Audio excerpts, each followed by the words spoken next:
납북된 가족들의 사진을 넣은 전단지를 북으로 보내온 납북자 가족단체가 오늘 전단 살포를 중단하겠다라고 공식 선언했습니다.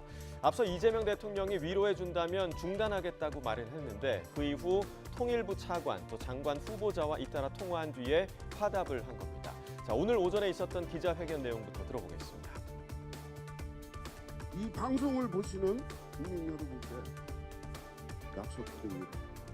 저는 오늘부로 납치된 가족 소식지를 전면 중단하겠습니다. 그와 동시에 전단이라고 하는 이 물체를 보내는 단체들에게 요구드립니다. 우리 문제는 천륜 문제입니다. 이 자리가 천륜의 장소입니다. 이 자리가 앞으로도 천륜의 만남의 장소가 돼야 합니다. 가장 반기는 건 접경지에서 고통을 호소해온 주민들입니다. 여러 반응들이 좀 있는데요. 새 정부의 대북 확성기 방송 중지에 이어진 조치여서 이번에는 평화로운 분위기가 좀 지속되지 않을까 기대하는 분위기입니다. 아유, 보내지 말아야죠. 서로 그냥 같은 동포인데 서로 좋게 했으면 좋겠어요. 그거 보내면은 아무래도 그쪽의 반응이 그냥 방송에도 그렇고 너무 시끄럽고 그러니까 안 보냈으면 찬성이죠. 제가 파주시로 이사 오고 요양원을 운영하게 되는 경우는 좋은 환경과 좋은 공기와 그런 것 때문에 이사를 왔는데 대북 방송을 함으로 인해서 어르신들이 너무나 힘들다고 호소를 많이 하시는 거예요. 그게 굉장히 심했기 때문에 첫날부터 딱 줄어든 첫날부터 그거를 인지했고 또 어르신들이 그날부터 밤을 너무나 편안하게 주무셔서 너무너무 행복했습니다. 손님들이 너무 좋아하시고 약간은 늘었죠. 그 전에 이게 분위기가 안 좋을 때는 아무래도 좀 무서우니까 이제 기분상 무서우니까 아무래도 좀 덜 오시던 게 지금은 이제 많이들 좋아하십니다. 이제.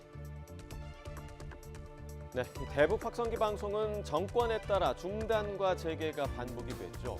지난해 북한의 오물풍선 살포에 대한 대응 조치로 재개된 이후 1년 넘게 이렇게 유지되어 왔습니다. 북한이 맞대응 대남 방송에 나서며 주민들의 고통 호소가 이어졌고요. 이 대통령은 당대표 시절 직접 현장을 찾아 주민들을 만나기도 했습니다. 그리고 취임 일주일 만에 대북 확성기를 끄기로 전격 결정했고 곧바로 이튿날 북한의 호응을 이끌어냈습니다. 저는 대북 방송 중단을 할 때 얼마나 빨리 반응할까, 혹시 반응 안 하면 어떡할까 약간의 우려를 했던 건 사실이에요. 우려를 했지만 분명히 호응할 거라고 생각했죠. 근데 너무 빨리 호응해서 저도 약간은 기대 이상이었습니다. 그래서 하나씩 완화해 나가야 되겠죠.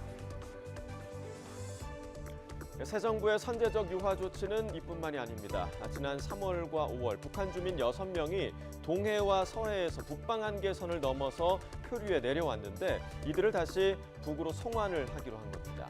이 역시 본인들의 귀한 의사를 존중해 고향으로 돌려보내는 것이 맞다라는 이 대통령의 의사가 반영됐다는 게 대통령실의 설명입니다. 이 정부의 연이은 유화적 제스처에도 북한은 아무런 공식 입장을 내놓고 있지 않습니다. 유엔사를 통한 주민 송환 통보에도 별다른 답이 없는 상황인데요. 응답 여부와 관계없이 주민들을 돌려보내겠다는 우리 정부의 방침에 북한이 침묵을 깨고 호응해올지 주목됩니다. 납북된 가족들의 사진을 넣은 전단지를 북으로 보내온 납북자 가족단체가 오늘 전단 살포를 중단하겠다라고 공식 선언했습니다. 앞서 이재명 대통령이 위로해준다면 중단하겠다고 말은 했는데 그 이후 통일부 차관 또 장관 후보자와 잇따라 통화한 뒤에 화답을 한 겁니다. 자, 오늘 오전에 있었던 기자회견 내용부터 들어보겠습니다. 이 방송을 보시는 국민 여러분께 약속드립니다. 저는 오늘부로 납치된 가족 소식지를 전면 중단하겠습니다. 그와 동시에 전단이라고 하는 이 물체를 보내는 단체들에게 요구드립니다. 우리 문제는 천륜 문제입니다. 이 자리가 천륜의 장소입니다. 이 자리가 앞으로도 천륜의 만남의 장소가 돼야 합니다.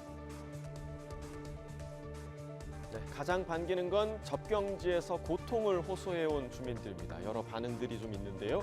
새 정부의 대북 확성기 방송 중지에 이어진 조치여서 이번에는 평화로운 분위기가 좀 지속되지 않을까 기대하는 분위기입니다.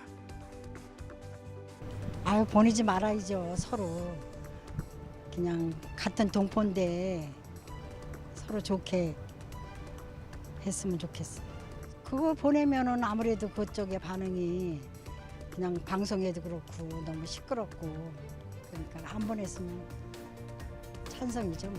제가 파주시로 이사 오고 요양을 운영하게 된 경우는 좋은 환경과 좋은 공기와 그런 것 때문에 이사를 왔는데, 대북 방송을 함으로 인해서 어르신들이 너무나 힘들다고 호소를 많이 하시는 거예요. 그게 굉장히 심했기 때문에 첫날부터 딱 줄어든 첫날부터 그거를 인지했고, 또 어르신들이 그날부터 밤을 너무나 편안하게 주무셔서 너무너무 행복했습니다.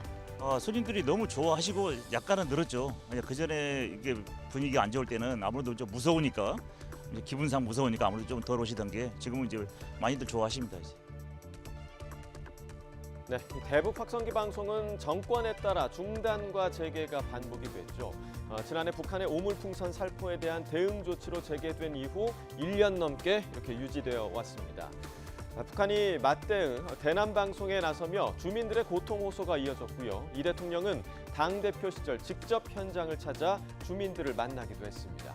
그리고 취임 일주일 만에 대북 확성기를 끄기로 전격 결정했고, 곧바로 이튿날 북한의 호응을 이끌어냈습니다. 저는 대북 방송 중단을 할 때 얼마나 빨리 반응할까, 혹시 반응 안 하면 어떡할까 약간의 우려를 했던 건 사실이에요. 우려를 했지만 분명히 호응할 거라고 생각했죠. 근데 너무 빨리 호응해서 저도 약간은 기대 이상이었습니다. 그래서 하나씩 완화해 나가야 되겠죠. 새 정부의 선제적 유화 조치는 이뿐만이 아닙니다. 지난 3월과 5월 북한 주민 6명이 동해와 서해에서 북방 한계선을 넘어서 표류에 내려왔는데, 이들을 다시 북으로 송환을 하기로 한 겁니다. 이 역시 본인들의 귀한 의사를 존중해 고향으로 돌려보내는 것이 맞다라는 이 대통령의 의사가 반영됐다는 게 대통령실의 설명입니다. 이 정부의 연이은 유화적 제스처에도 북한은 아무런 공식 입장을 내놓고 있지 않습니다. 유엔사를 통한 주민 송환 통보에도 별다른 답이 없는 상황인데요. 응답 여부와 관계없이 주민들을 돌려보내겠다는 우리 정부의 방침에 북한이 침묵을 깨고 호응해올지 주목됩니다.